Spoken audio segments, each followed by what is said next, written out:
नमस्कार सभी को, बहुत बहुत स्वागत है आपका चैनल संकल्प एकेडमी पर। मैं वंदना पांडे आज की इस क्लास में आपको 2011 का प्रशिक्षित स्नातक शिक्षक चयन परीक्षा का व्याख्यात्मक हल प्रश्न पत्र लेकर के आई हूँ। यानी कि टीजीटी का जो पेपर हुआ था उसका सॉल्व लेकर के आई हूँ। तो सॉल्व में आपको यहाँ पर मतलब काफ़ी चीज़ें बहुत अच्छी से मिलेंगी हैं। तो फिलहाल मैंने बुक से लिया, शिल्पी पब्लिकेशन की बुक है ये। आप लोगों के पास भी होगी, नहीं होगी तो घटना चक्र की होगी या यूथ की होगी। ये शिल्पी पब्लिकेशन की बुक है और इसके अंतर्गत देख सकते हैं ये पेपर फिलहाल 17/6/2016 को हुआ था। 2016 में हुआ था, पेपर था 2011 का, जैसा कि स्क्रीन पर दिख रहा है। तो ये पेपर जो हुआ था इसमें 125 क्वेश्चन हुए थे। 125 क्वेश्चन जो होते हैं वो 425 नंबर के होते हैं, जैसे आपको यहाँ पे पूर्णांक दिख रहा है। तो 425 नंबर का होता है, 125 क्वेश्चन होते हैं, समय इसका 2 घंटे निर्धारित होता है। तो ये सब कुछ चीज़ें बेसिक हैं जो कि आपको यहाँ पर दिख रही हैं, वो मैंने ऐसे बता दिया, बाकी आप सभी को पता है। तो इतने सारे पेपर आप लोगों ने अभी तक सॉल्व कर लिए होंगे, एक ही महीना बचा है, कुछ कुल मिला के 27-28 दिन बचे हैं पेपर के। तो फिलहाल मैं जो है यहाँ पर क्योंकि सॉल्व लेकर के आई हूँ तो उत्तर के साथ है ये, बस आपको प्रैक्टिस करनी है। तो आप सिर्फ क्वेश्चन को सुने और आंसर को देखें ही ना, और सिर्फ उसके ऑप्शन सुन करके अपना आंसर कर सकते हैं। और उसके बाद उसकी जो व्याख्या है वो मैं अपने शब्दों में अपने अनुसार कर दूंगी, जिससे कि आपको थोड़ा सा आसानी हो जाए इनको समझने में। जैसे कि पहला क्वेश्चन पूछा गया, 84 वैष्णवन की वार्ता। वैष्णव लिखा है यहाँ पर, लेकिन यहाँ पर मिसप्रिंटिंग है, वैष्णवन होता है। 84 वैष्णवन की वार्ता किस लेखक की रचना है? नाभादास, वल्लभाचार्य, नंददास, गोस्वामी गोकुलनाथ। किसकी रचना है? तो उत्तर इनका जो है वो है डी, यानी गोस्वामी गोकुलनाथ। अब देखिए यहाँ पर एक प्रश्न तो ये आपका तैयार हुआ ही हुआ, प्लस इसके साथ जो हम इसके साथ जो यहाँ पर व्याख्या दी गई है उसको जब तैयार कराएंगे, पढ़ाएंगे, तो आपको इस प्रश्न के माध्यम से और कई सारे प्रश्न तैयार हो जाएंगे। जैसे कि 84 वैष्णवन की वार्ता और इसी के साथ मिलती जुलती एक रचना है 252 वैष्णवन की वार्ता। ये दो रचनाएं हैं जिनके लेखक जो हैं वो गोकुलनाथ हैं। कौन है? तो यही जो अभी आपको गोस्वामी बताया गया, गोस्वामी लिखा हुआ है इनके आगे फिलहाल, लेकिन गोकुलनाथ इनका नाम है, ठीक है। 84 वैष्णवन की वार्ता, 252 वैष्णवन की वार्ता गोकुलनाथ की रचना है। इन्होंने जो और रचनाएं की हैं उसमें अष्टयाम एक बहुत फेमस रचना है, अष्टयाम, जिसमें कि इन्होंने राम के चरित्र को उभारा है, राम की दिनचर्या को, उनके 8 पहर की दिनचर्या को प्रस्तुत किया है। ये बहुत महत्वपूर्ण प्रश्न पूछा जाता है। इसके साथ भक्तमाल इनकी रचना है। और ये जो रचना है अष्टयाम, ये ब्रज भाषा में लिखी गई है। और इसके अलावा एक अष्टयाम और है रचना जो कि नाभादास के द्वारा लिखी गई है। ये अष्टयाम जो गोकुलनाथ की है वो अवधी भाषा में है, और जो अष्टयाम नाभादास की वो ब्रज भाषा में है। तो दोनों चीज़ों का अंतर यहाँ पर है। जैसे आपसे ये प्रश्न पूछा जाए कि नाभादास के अष्टयाम की भाषा क्या है, तो वो ब्रज भाषा हो जाएगी। अगर वही पूछ लिया जाए कि अष्टयाम जो गोकुलनाथ की रचना है उसकी भाषा क्या है, तो अवधि हो जाएगी। यानी कि एक जैसी रचनाएं हैं, एक जैसा नाम है, लेकिन उनकी भाषाओं में परिवर्तन है। तो ये सब चीज़ें गोकुलनाथ को पढ़ने के साथ साथ एक प्रश्न के साथ हमारी तैयार होती जा रही हैं। इसके बाद बात करेंगे पूर्व मीमांसा। पूर्व मीमांसा भाष्य रचना है। उत्तर मीमांसा ब्रह्म भाष्य सूत्र अणु भाष्य के नाम से प्रसिद्ध है। यानी कि जो ये रचनाएं हैं, पूर्व मीमांसा भाष्य, उत्तर मीमांसा, ब्रह्म भाष्य सूत्र, अणु भाष्य के नाम से कुछ प्रसिद्ध रचनाएं हैं। तो ये श्रीमद् भागवत की सूक्ष्म टीका, सुबोधिनी टीका तथा तत्वदीप निबंध आदि जो भी हमने ऊपर नाम लिए वो सब वल्लभाचार्य के ग्रंथ हैं। वल्लभाचार्य इसलिए यहाँ पर नाम लिया जा रहा है क्योंकि ये गोकुलदास जो हैं, गोकुलनाथ, ये कृष्ण काव्यधारा के कवि हैं, कृष्ण काव्य परंपरा के, और कृष्ण काव्य परंपरा के ही वल्लभाचार्य हैं। तो इनका भी नाम यहाँ पर आ रहा है। इनकी भी रचनाएं आपकी तैयार होती जाएंगी। अनेकार्थ मंजरी रचना है, मान मंजरी है, सुदामा चरित है, रस मंजरी, रूप मंजरी, विरह भंडारी, प्रेम बारा खड़ी, श्याम सगाई, रुक्मिणी मंगल, भंवर गीत, रास पंचाध्यायी, सिद्धांत पंचाध्यायी तथा दशम स्कंद, ये सभी रचनाएं नंददास की हैं। यानी कि आपने एक प्रश्न पढ़ा और उसके साथ आपकी इतने सारे जो है प्रश्न तैयार हुए, इतने सारी रचनाएं। और जब भी आप कोई चीज़ बहुत ही अच्छे ध्यान से सुनते हैं, देखिए ये ऐसा नहीं कि बुक्स सबके पास होंगी, बुक्स ऐसा नहीं कि नहीं किसी के पास, टाइम भी कम है, आप टेस्ट सीरीज भी ज्वाइन कर चुके होंगे, नहीं किया है तो हमारे चैनल पर ज्वाइन कर लीजिए। और ये कम से कम शुल्क में रखी गई है फ़िलहाल, और अगर आप इच्छुक हो तो आप फ़ोन करके या मैसेज करके भी पूछ सकते हैं।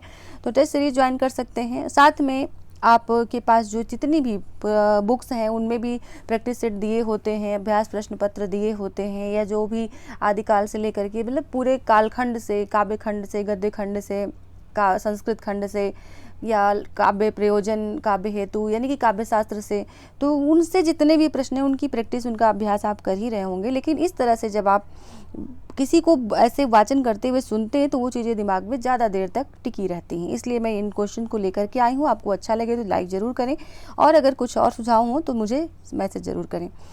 तो रानी केतकी की कहानी के रचनाकार कौन थे? लल्लू लाल, सदासुख लाल, इंसा अल्लाह खां, सदल मिश्र। तो इनकी जो रचना है रानी केतकी की कहानी के रचनाकार कौन थे, पूछा जा रहा है। आपका आंसर अभी तक आ गया होगा। चलिए हम इसका सही आंसर लेते हैं। तो इसका सही आंसर जो है रानी केतकी की कहानी, तो इसके रचनाकार हैं इंसा अल्लाह खां, जो कि एक इसका अन्य नाम है उदय भान चरित। उदय भान चरित के नाम से भी जानी जाती है। रचना जो है वो उदय भान चरित के नाम से भी जानी जाती है। रचनाकार कौन है? इंसा अल्लाह खां है। सुख सागर एवं मुंतखबुत तवारीख मुंशी सदासुख लाल की रचना है। सदासुख लाल नियाज लिखते हैं, यहाँ पर नियाड़ा लिखा हुआ है, नियाज यानी कि जा लिखा हुआ है पीछे। तो इनकी प्रमुख रचना है चंद्रावली, जिसको कि नासिकेतु उपाख्यान के नाम से जाना जाता है, चंद्रावली को। तो रामचरित्र तथा हिंदी पर्शियन वाक्य बुलेरी आदि सदल मिश्र की रचनाएं हैं। तो ये जो हमने नाम यहाँ पर लिए हैं, इंसा अल्लाह खां, सदासुख लाल और सदल मिश्र, ये सब जो रचनाकार हैं, लल्लू लाल, ये सभी भारतेंदु पूर्व युग के खड़ी बोली के लेखक हैं। और इन्होंने खड़ी बोली लिखने का जो प्रारंभ किया था, उनकी प्रारंभिक रचनाएं जिनमें बहुत सारी कमियां भी हैं, बहुत सारी भाषाओं का आदान प्रदान भी है, उसमें हस्तक्षेप है। लेकिन ये सब अब साहित्य के क्षेत्र में जब हम बात करते हैं, गद्य साहित्य के क्षेत्र में खासकर, तो उनमें इनका योगदान जो होता है उसके कारण ये अपने रचनाओं के कारण जाने जाते हैं। जैसे कि सिंहासन बत्तीसी की बात करें तो ये लल्लू लाल की रचना है ना, और ये बहुत पूछी आती है। लाल चंद्रिका बहुत पूछी आती है, जो कि बिहारी की जो बिहारी सतसई रचना है उस पर लिखी गई टीका है, लल्लू लाल की है। और इसमें इनकी रचनाएं कुछ और भी दी गई हैं, जैसे बैताल पच्चीसी, शकुंतला नाटक, माधोनल राजनीति, प्रेम सागर, लतायफ ई हिंदी, ब्रजभाषा व्याकरण, सभा विलास, माधव विलास और लाल चंद्रिका। ये सभी किसकी हैं? ये सभी लाल चंद्रिका यानी कि लल्लू लाल की रचनाएं हैं। तो देखिए ये सब जो स्रोत हैं, जो ये पुस्तक में जो व्याख्या दी गई है, इसमें स्रोत भी लिखते हैं, यानी कि आपको गलत तथ्य ना मिले इसलिए स्रोत भी लिखते हैं। जैसे हिंदी साहित्य का वस्तुनिष्ठ इतिहास जो है गोविंद पांडे वाली बुक से ये दिया गया है। ऐसा नहीं कहती मैं कि बहुत अच्छा स्रोत है, लेकिन आपको भ्रमित करने वाली चीज़ें नहीं होती हैं, इसलिए इनको आप ज़रूर तैयार करें। जो भी व्याख्यात्मक प्रश्न पत्र आपने लिए हों पुराने, उनको ज़रूर तैयार करें, पढ़ें। और नहीं समय है तो आप सिर्फ और सिर्फ इसको वीडियो को ऑन करके रख दें और सुनते रहें। सुनने से ज़्यादा अच्छे से तैयार भी होता है। अगला प्रश्न है, इनमें से सदल मिश्र की रचना कौन सी है? सदल मिश्र की रचना पूछी जा रही है, और नीचे जो विकल्प दिए गए हैं उनमें है रानी केतकी की कहानी, प्रेम सागर, सुख सागर, नासिकेतो उपाख्यान। तो ये रचना सदल मिश्र की इनमें से कौन सी है, आपको ये बताना है। फिलहाल नीचे दिया ही गया है, तो हम चलिए इसको बिना समय गंवाए आगे बढ़ते हैं। नासिकेतो उपाख्यान यानी कि डी ऑप्शन इनकी रचना है, जिसको कि चंद्रावली के नाम से भी जानते हैं। नासिकेतो उपाख्यान का अन्य नाम चंद्रावली है। रानी केतकी की कहानी का अन्य नाम उदय भान चरित है। प्रेम सागर लल्लू लाल की रचना है। सुख सागर सदासुख लाल की रचना है। अब यहाँ पर देखिए सुख सागर का, जैसे सुख सागर और प्रेम सागर कुछ मिलते जुलते नाम लग रहे हैं, इन दोनों रचनाओं के रचनाकारों में थोड़ी सी दुविधा हो सकती है, तो आपको यहाँ पर ध्यान रखना है। जैसे सुख सागर दिया गया तो सुख जो शब्द है वो सदासुख लाल के नाम में आ रहा है, यानी कि सुख और सुख दोनों रचना और रचनाकार से मिलते जुलते आ रहे हैं, तो इनको ध्यान में रख लेंगे तो प्रेम सागर के लल्लू लाल अपने आप ही याद हो जाएंगे। नासिकेतो उपाख्यान चंद्रावली सदल मिश्र है ना, रानी केतकी की कहानी ये जो है इंसा अल्लाह खां बहुत पूछे आते हैं, तो ये चीज़ें आपको ध्यान रखनी है। और ये चार जो उन्नायक हैं यानी कि खड़ी बोली के प्रारंभिक उन्नायक हैं, ये इनके बारे में प्रश्न जरूर बनते हैं। इनको जितना इनके बारे में साक्ष्य मिले, जितना भी स्रोत मिले, उसको ज़रूर पढ़ लीजिएगा। फिर अगले प्रश्न पर आते हैं। अगला प्रश्न है, सरैपा का संबंध निम्न में से किससे है? सरहपा का संबंध जो है सिद्ध साहित्य से है, रासो काव्य से है, नाथ साहित्य से है या जैन साहित्य से है, किससे है? तो यहाँ पर हमारा जो सही उत्तर है वो है सिद्ध साहित्य। तो सिद्ध साहित्य से सरहपा का संबंध है। और आप जानते हैं कि सरहपा को प्रथम कवि के रूप में भी स्वीकारा जाता है, यानी कि हिंदी के प्रथम कवि के रूप में भी इन्हें जाना जाता है। तो ये एक तथ्य यहाँ पर देख भी रहे हैं आप, लिखा भी मिलेगा। और नाथ पंथ शाखा गोरखनाथ को नाथ साहित्य का आरंभकर्ता माना जाता है, गोरखनाथ को, और सरहपा को सिद्ध साहित्य का जो है प्रणेता माना भी जा सकता है और हिंदी का प्रथम कवि माना जाता है। तो ये चीज़ें हैं। जैसे यहाँ पे नाथ साहित्य दिया गया, तो यानी कि नाथ साहित्य के प्रणेता कौन है, ये प्रश्न बन सकता है, तो गोरखनाथ है। अब ये नहीं कह सकते कि जैन साहित्य में कौन है पहले मतलब लिखने वाले या रासो काव्य, ऐसा कोई प्रणेता जैसे कि कोई बात नहीं है। तो यहाँ पर हम थोड़ा सा प्रकाश डालेंगे अगले प्रश्न पर। तो जैसे कि दिया गया सत्यार्थ प्रकाश रचना है, सत्यार्थ प्रकाश के लेखक का नाम क्या है? ये रचना ऐसी है जो सिर्फ हिंदी में नहीं आती है। ऐसा नहीं कि सिर्फ हिंदी का एग्जाम तो उसी में आएगी, ये सामान्य ज्ञान के रूप में भी बहुत बार बहुत सारी परीक्षाओं में पूछी गई है। तो फिलहाल हम 2011 का यहाँ पर जो पेपर हुआ था टीजीटी का, उसको सॉल्व कर रहे हैं, प्रशिक्षित स्नातक का। तो उसमें ये रचना पूछी गई थी। विकल्प आपके स्वामी दयानंद, स्वामी विवेकानंद, स्वामी श्रद्धानंद, केशवचंद्र सेन, इनमें से कौन? तो स्वामी दयानंद की रचना है सत्यार्थ प्रकाश। आदिकाल को वीर गाथा काल किसने कहा है? आदिकाल को वीर गाथा काल किसने कहा है? तो ये हजारी प्रसाद द्विवेदी, डॉक्टर नगेंद्र, रामचंद्र शुक्ल, राहुल सांकृत्यायन, इनमें से किसने कहा है? तो ये जो नामकरण वाला जो वीडियो है एक मैंने बना रखा है कि आदिकाल के नामकरण के आधार पर, यानी कि कालों के विभाजन के नामकरण के आधार पर कैसे कैसे नामकरण, तो इन पर मैंने एक 2-3 वीडियो बना रखी हैं जो आप मेरे चैनल के प्लेलिस्ट में जाके सर्च करके देख सकते हैं। और उसमें मैंने एक बहुत अनोखे तरीके से बना रखी है, मतलब एक गीत के माध्यम से आपको बता रखा है कि किसने किस काल को क्या कहा है। आदिकाल के जितने भी नामकरण हुए हैं उनके प्रस्तोता कौन कौन हैं, भक्तिकाल के प्रस्तोता कौन कौन है, या भक्तिकाल के जो अन्य नामकरण उनके प्रस्तोता कौन कौन है, इस तरह से मैंने बना रखा है। तो आप उसको भी देख सकते हैं, आपको थोड़ा हेल्प मिलेगी। जैसे यहाँ पर हम बात करें कि आदिकाल का जो नामकरण है और प्रस्तोता उसके जो हैं सामने लिखे गए हैं। तो इसमें जैसे चारण काल ग्रियर्सन ने कहा, प्रारंभिक काल मिश्र बंधुओं ने कहा, आदिकाल हजारी प्रसाद द्विवेदी ने कहा। अब देखिए, जब आपको एक प्रश्न पूछा गया और इतनी सारी व्याख्याएं आपको दी जा रही, इतने सारे लेखकों के बारे में, आलोचकों के बारे में बताया जा रहा है और इतने सारे नामकरण के बारे में बताया जा रहा है कि किसने कौन सा नाम दिया, तो एक प्रश्न के साथ आपके कई सारे प्रश्न तैयार हो रहे हैं।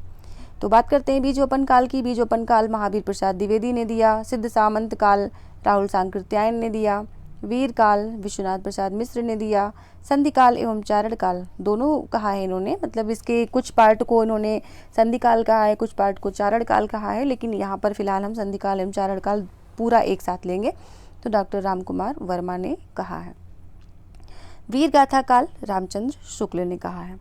तो अब देखिए यहाँ पर वीर गाथा काल और वीर काल, इन दो में थोड़ी सी दुविधा उत्पन्न होती है, तो ये आपको ध्यान रखना है। वीर गाथा काल, गाथा जिसमें कही गई है वो रामचंद्र शुक्ल ने कहा है, और जिसने सिर्फ वीर काल कहा है, यानी वीरों का काल कहा है, वो विश्वनाथ प्रसाद मिश्र ने कहा है आदिकाल को। तो दो चीज़ों को यहाँ पर क्लियर करना था, और ये चीज़ें आपको सुन के इस तरह से तैयार हो रही होंगी, जहाँ तक मुझे ऐसा प्रतीत होता है, ऐसा लगता है, और इसीलिए मैं इस तरह से वीडियो बना रही हूँ। जबकि ये व्याख्यात्मक हल प्रश्न पत्र है और इसमें आप लोगों ने भी तैयार किया होगा, पढ़ा होगा। फिर भी अगर आपको ये लाभप्रद लगे तो मुझे कमेंट करके ज़रूर बताइएगा। वीडियो को लाइक करना बिल्कुल ना भूलिएगा। अगला प्रश्न है, पृथ्वीराज रासो के रचयिता का नाम क्या है? चंद्रबरदाई, अमीर खुसरो, जगनिक, नरपत नाल, इनमें से कौन है जो कि पृथ्वीराज रासो के रचयिता हैं? तो पृथ्वीराज रासो के जो रचनाकार हैं वो हैं चंद्रबरदाई, और उस समय की कुछ रचनाएं बहुत अच्छी हैं जो कि रचनाकार और ग्रंथ है उनके। चंद्रबरदाई ने पृथ्वीराज रासो को लिखा है ना, रचनाकार इनका ग्रंथ जो है पृथ्वीराज रासो है। जगनिक परमाल रासो है, नरपत नाल बीसल देव रासो है, अमीर खुसरो खालिक बारी है। मतलब ये कुछ ग्रंथ हैं जो कि बहुत ज़्यादा पूछे आते हैं। जैसे एक पूछा आता है यहाँ पर सबसे बड़ा कि परमाल रासो का अन्य नाम क्या है, तो आल्हाखंड है इसका अन्य नाम, है ना। तो चंद्रबरदाई, पृथ्वीराज रासो, परमाल रासो, जगनिक, बीसल देव रासो, नरपत नाल, खालिक बारी, अमीर खुसरो, इस तरह से ये ग्रंथ कुछ उस आदिकालीन काव्य परंपरा के हैं जो कि पूछे जाते हैं। अगला प्रश्न है, कबीरदास किस काव्य धारा का प्रतिनिधित्व करते हैं? तो यहाँ से ऑप्शन आपको मिल रहा है, संत काव्य, सूफी काव्य, राम काव्य, कृष्ण काव्य, किस काव्य धारा का प्रतिनिधित्व करते हैं कबीरदास जी। तो अब देखिए ये तो सबको पता है कि कबीरदास जी संत थे, यानी कि संत काव्य से संबंधित हैं, उस धारा का प्रतिनिधित्व करते हैं। लेकिन अब इसी में देखिए कुछ चीज़ें यहाँ पर निकल के आ रही हैं। जैसे इस प्रश्न को थोड़ा सा और परिवर्तित कर दिया जाता कि निर्गुण धारा के हैं या सगुण धारा के हैं, तो यह निर्गुण धारा की कौन सी शाखा के हैं, है ना, और सगुण धारा की कौन सी शाखा के हैं। तो इसलिए थोड़ा सा इसका यहाँ डिटेल हम बताना जरूर चाहेंगे।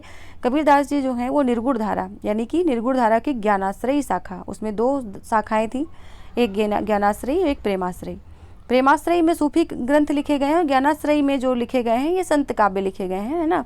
तो ये इसके प्रमुख संत कवि हैं। ये 1398 में इनका जन्म हुआ था काशी में और मृत्यु 1518 में मगहर में हुई थी। मगहर के बारे में आपने ज़रूर सुना होगा कि उस समय ये मान्यता थी कि मृत्यु अगर काशी में होती है तो सीधे वैकुंठ मिलता है। तो इन्होंने कहा मैं मगहर में, यानी कि मगहर में मरने से नरकलोक मिलता है तो मैं नरकलोक चाहूँगा, अगर मुझे नरकलोक मिलता है तो मैं नरकलोक में जाना चाहूँगा, लेकिन मैं इस जो किंवदंती है इसको झुठला कर रहूँगा। मगहर में इन्होंने अपना देहावसान किया, यानी कि वहीं जाके रुके अपनी मृत्यु तक। जैसा कि इनके बारे में कहा जाता है कि इनकी माता पिता का, वास्तविक माता पिता का नाम नहीं पता है, लेकिन जिन्होंने इनका पालन पोषण किया वो नीरू और नीमा थे, जो कि एक जुलाहा दंपति थे। पत्नी का नाम लोई था, पुत्री का नाम कमाल और कमाली था। कबीर के गुरु बहुत पूछे आते हैं, तो इनके गुरु जो हैं वो रामानंद जी हैं। तो इस तरह से प्रश्न यहाँ पर थोड़े से और भी बनते चले जाते हैं साथ में, इसलिए आपको ये ऐसे वीडियो देखने चाहिए, ऐसे जो है तैयारी करनी चाहिए। और अगले प्रश्न पर हम चलते हैं। अगला प्रश्न है हमारा, खुमार रासों के रचयिता पूछा जा रहा है। खुमार रासों के रचयिता कौन है? दलपत विजय, जगनीक, चंद्रवरदाई, विद्यापति कौन है? तो इसके रचयिता हैं दलपति विजय। खुमार रासों के कुछ रचनाएं यहाँ पर और दे दी गई, जैसे खुमार रासो है तो दलपत विजय हो गए, परमाल रासो है जगनीक हो गए इनके रचयिता, पृथ्वीराज रासो भी हमने ऊपर वाले प्रश्न में पढ़ा ही है, चंद्रवरदाई हो गए, कीर्तिलता, कीर्ति पताका, विद्यापति की रचनाएं हैं। तो इस तरह से आप एक प्रश्न में कई सारे प्रश्न तैयार कर सकते हैं और उनसे रिलेटेड बहुत सी बातें आपको उसी व्याख्या में मिल जाती हैं, जिसके कारण आप बहुत अच्छे से इसको टारगेट कर सकते हैं, अपने एग्जाम को क्रैक कर सकते हैं। अगला है, इनमें से कौन से कवि संत कवि नहीं हैं? कबीरदास, रैदास, गुरु नानक, तुलसीदास, इनमें से कौन से नहीं हैं? तो तुलसीदास जी जो हैं वो संत कवि नहीं है बल्कि भक्त कवि हैं, है ना। और इन्होंने राम भक्ति काव्यधारा का प्रवर्तन किया है और सगुण काव्यधारा के अंतर्गत राम भक्ति शाखा के प्रमुख कवि माने जाते हैं।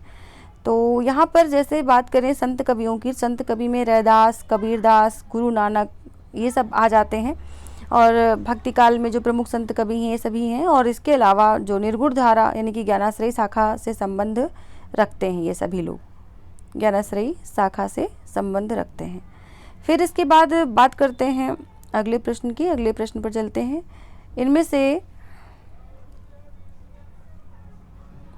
सूफी काव्यधारा का कवि कौन सा नहीं है ये बताना है। तो मुल्ला दाऊद, जायसी, नाभादास, कुतुबन, इसमें से कौन है जो सूफी काव्यधारा के नहीं है? तो नाभादास, सी ऑप्शन नहीं है। नाभादास भक्ति काल की सगुण धारा के राम भक्ति शाखा के प्रमुख कवि हैं।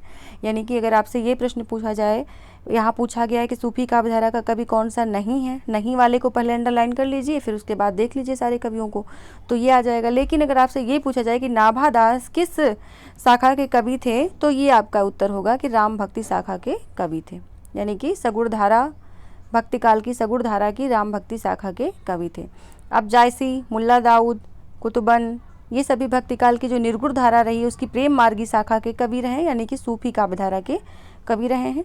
चंदायन भी रहे हैं और चंदायन की जो रचना है, चंदायन मुल्ला दाऊद की कृति तथा मृगावती कुतुबन की रचना है, यानी कि चंदायन जो है मुल्ला दाऊद की रचना है और मृगावती कुतुबन की रचना है। ऐसे कुछ प्रश्न इस पर भी पूछे जाते हैं बहुत अच्छे से। चलिए अगला प्रश्न ले लेते हैं। निर्गुण काव्यधारा की प्रवृत्ति है। वीडियो को बहुत लंबा नहीं करेंगे, लेकिन अगर आप लोगों को पसंद आता है तो ज़रूर बताइएगा कमेंट करके और लाइक करके, जिससे कि हम इसी के अकॉर्डिंग आगे भी चलते रहें। ऐसे ही हम सारे जितने अभी तक के टीजीटी के पेपर हुए हैं, पीजीटी के पेपर हुए हैं, उन सभी का सॉल्व आपको आपके सामने ऐसे ही पेश करें, यानी कि प्रस्तुत करें। तो अगर आपको अच्छा लग रहा है ज़रूर बताइएगा, तो हम आगे की वीडियो ऐसे ही आपको प्रोवाइड करवाएंगे। फिलहाल हम कुछ ही क्वेश्चन को लेकर के यहाँ पर उपस्थित हुए थे और जल्दी से इसको ख़त्म करके फिर आप लोगों की राय जानना चाहेंगे। अगर आपको पसंद आ रहा है बताइएगा, तो हम इसी की आगे श्रृंखला को बढ़ाते चलेंगे और जितने भी क्वेश्चन अभी तक पूछे गए हैं उन सभी की व्याख्या आपके लिए लेकर आएंगे। प्रश्न है, निर्गुण काव्यधारा की प्रवृत्ति इसमें से कौन है? वात्सल्य रस की प्रधानता, प्रकृति पर चेतन सत्ता का आरोप, रूढ़ियों एवं बाह्य आडंबरों का विरोध, आश्रयदाता की प्रशंसा। तो देखिए तीसरा वाला यानी कि सी ऑप्शन जो है वो है इस समय की रूढ़ियों एवं बाह्य आडंबरों का विरोध। तो इसमें क्या है, निर्गुण काव्यधारा की प्रवृत्ति रही है। ठीक है, हिंदी साहित्य के भक्ति काल की निर्गुण धारा ज्ञानाश्रयी शाखा जो है, ज्ञानाश्रयी शाखा जो संत कवियों की शाखा रही है, इसमें रूढ़ियों और बाह्य आडंबरों का विरोध किया गया है। अब वात्सल्य रस की प्रधानता की अगर बात करें तो ये भक्ति काल की जो कृष्ण काव्यधारा रही उसकी विशेषता रही है। प्रकृति पर चेतन सत्ता का आरोप अगर बात करें तो भी ये भक्ति काल की रही है, मतलब कृष्ण काव्यधारा की रही। आश्रयदाता की प्रशंसा आदिकाल की विशेषता रही है। तो ये सब चीज़ें यहाँ पर, हाँ, प्रकृति पर चेतन सत्ता का आरोप जो है ये आधुनिक काल की विशेषता है। आश्रयदाता की प्रशंसा आदिकाल की विशेषता है। तो ये सब चीज़ें यहाँ पर सामने आती हैं। और निर्गुण भक्ति के जो संत कवि थे इन्होंने बाह्य आडंबरों का जमकर विरोध किया है। निर्गुण भक्ति का पंचम तत्व है सहज साधना, जो इन्होंने माना है, इस पे बल दिया है सहज साधना पर। संतों की भक्ति पद्धति आनंद और शांति से संयुक्त है, शुद्ध अंतःकरण की स्वाभाविक शक्ति है इनमें। अगला प्रश्न है, पद्मावत के रचयिता कौन है? पद्मावत के रचयिता कौन है? मुल्ला दाऊद जायसी कुतुबन मंझन। तो इसके रचयिता हैं जायसी।